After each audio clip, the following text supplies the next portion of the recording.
வேடன்ல ஒரு மனுஷன் குருவிகள் எல்லாம் அவங்க கூட்டமா இருந்து இந்த தானியத்தை சாப்பிட்டுட்டு இருந்துச்சான். இந்த மனுஷன் அது கிட்ட போலான்னு சொல்லி இப்படி கிட்ட நிறைய குருவி எல்லாம் பார்க்க ரொம்ப அழகா இருந்துச்சு. இவர் இப்படி கிட்ட போகும்போது அந்த குருவி எல்லாம் என்ன செஞ்சிருச்சு? பயந்து பறந்து போச்சு. இந்த மனுஷன் நம்மளை பிடிக்கத்தான் வரானா, இவனை பார்த்தாவே பயமா இருக்கேன்னு என்ன செஞ்சிருச்சு? பயந்து ஓடிடுச்சு. இப்ப இந்த மனுஷனுக்கு உள்ள ஒரு குற்ற உணர்ச்சி. என்ன குற்ற உணர்ச்சி?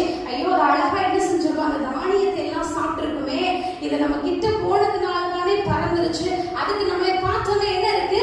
பயமா இருக்கு. ஏன் பயமா இருக்கு? நான் அதை காட்டிலும் வித்தியாசமா இருக்கேன், அதை காட்டிலும் பெருசா இருக்கேன், அதை காட்டிலும் வல்லமையோட இருக்கிறேன் இல்லையா? பவர் ஜாஸ்தி. நம்ம ஒரு அடி அடிச்ச குருவி செத்து போயிடும்.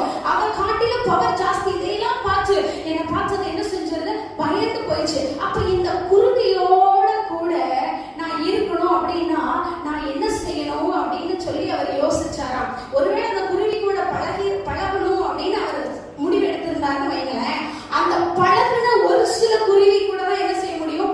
இருந்திருக்க முடியும். ஆனா இவருக்கு ஆசை எல்லா குருவி கூட என்ன செய்யணும்? நாம சகஜமா இருக்கணும்னு யோசிச்சப்போ இந்த மனுஷனுக்கு ஒன்று தோணுச்சான், அது முடியவே முடியாது, நாமளும் அந்த குருவியா மாறினா மாத்திரம் தான் அந்த குருவிகளோட என்ன செய்ய முடியும்? இருக்க முடியும்னு. இதே தான் பரமதேவன் யோசிச்சிருப்பாரு. என்ன பார்த்தாலே பயப்படுறாங்க, என்ன சத்தத்தை கேட்டாலே பயப்படுறாங்க, என்ன வல்லமையை கண்டாலே பயப்படுறாங்க. நான் எப்படி இந்த ஜனங்கள் மத்தியில வாசம் பண்ணுவது? எப்படி போய் இவங்களுக்கு நற்செய்தியை சொல்லுவது? எப்படி மேசியா உங்களுக்காக வரப்போகிறான்னு சொல்றது?